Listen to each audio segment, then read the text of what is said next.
Welcome back, third day at the Moscone Center with the Winter Fancy Food Show with SFA News Live. Joining us right now, Marschke.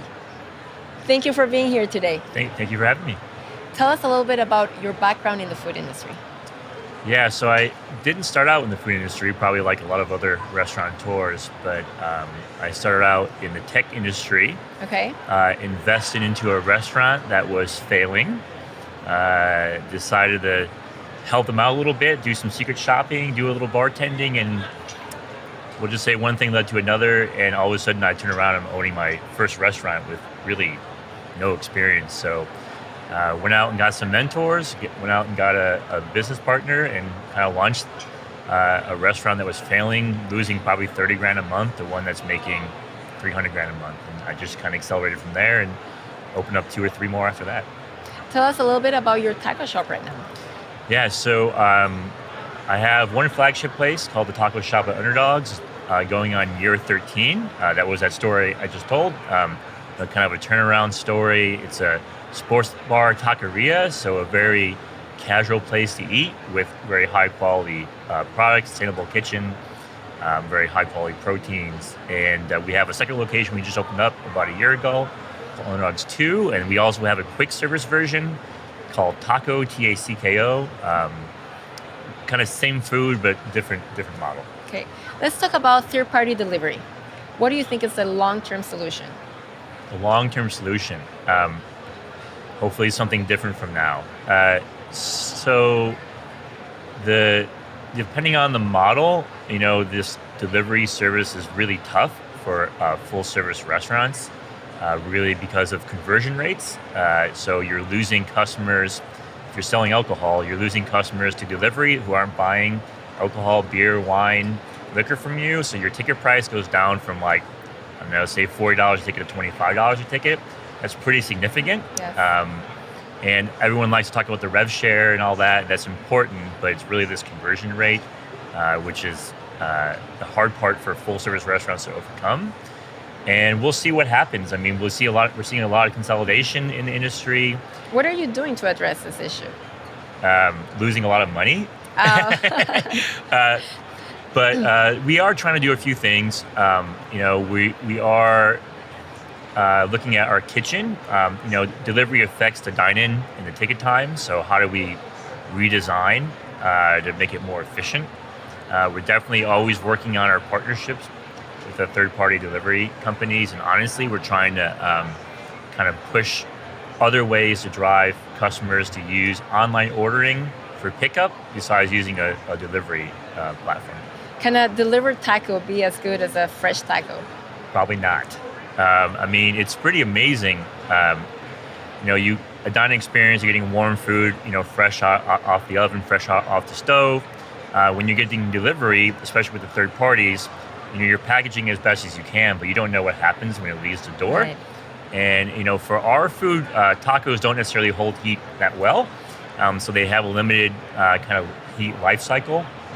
So we don't get a lot of complaints, but there's for sure it's not the same experience as eating dine-in. Is hospitality important for you in your restaurant? Yes. That's, being a restaurant in San Francisco, it's a requirement to have good food. If you don't have good food, you're not going to survive. So the way you differentiate yourself is really to have an experience.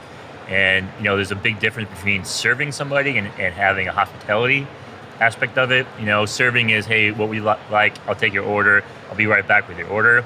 Hospitality is making that person leave on an emotional high, right? They could come in fighting with a significant other, trying to find parking, all these reasons that are in control where they might not be having a great day, and your job is to make them have a good day as they walk out the door.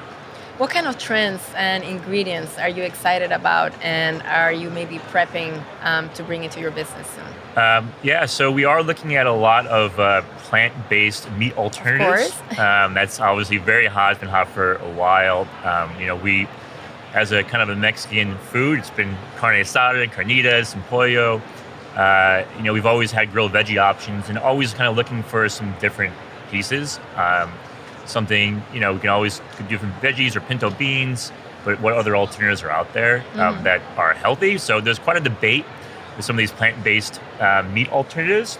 I'm not sure I'm on board with some of these non-GMO Okay. products, but we're always looking. We're always searching. Your chef Nick has said before that it's every consumer's right to eat slow food fast. Great concept. Tell me a little bit about that. Yeah, so it's really about having high quality food in a casual environment. You want to go out, and sometimes you don't want to sit and eat dinner for an hour and a half, but you still want that quality. And you can go to some quick service place or fast food places, but generally that quality of product is not as high. So we really tried to bring in a different concept. Even when you walk, Taco Shop Underdogs, we're 13 years old, so we're starting to get a little worn down, but people walk in, and as soon as they eat their food, they're just surprised in the freshness and the quality and the grass-fed beef we use. And these aren't things you normally see in a casual environment like we have. What kind of feedback have you been getting back in terms of convenience versus price?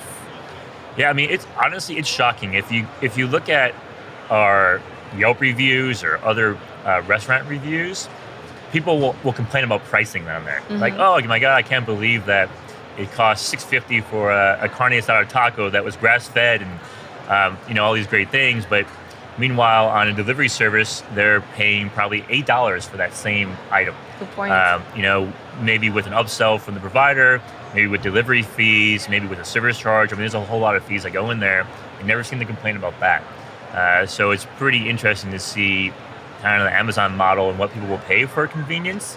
As a restaurateur, it's kind of tough to swallow, because when you walk into our restaurant, it's not just a place to eat; it's a community center. It's a place that is part of the community and the environment, and it's not just a button click and some food shows up at your door from some stranger. Right. How you doing? I'm in my underwear, but here's here's your tacos. Anything else you want to share with us today? Yeah, I mean, I've been really on the delivery side for a long time, just trying to figure out how it's going to work. I think right now, the biggest threat, I see restaurateurs, maybe they haven't thought about this, but if you remember Netflix, I'm a film producer too, so I felt this. Netflix used to buy their content from other places, and they set out DVDs and then online, and they figured out, like, wait a second, we can just make our own content. We can make a lot more money. We could add a lot more brand equity.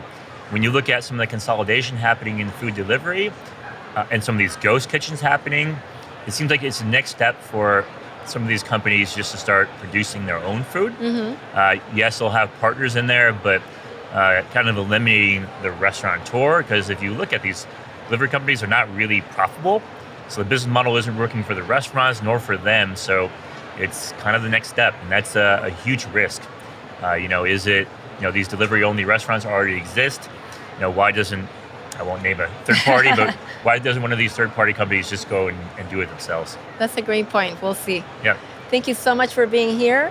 And that was the owner of Taco Shop at Underdogs, and we will have more content for you from the Winter Fancy Food Show with SFA News Live.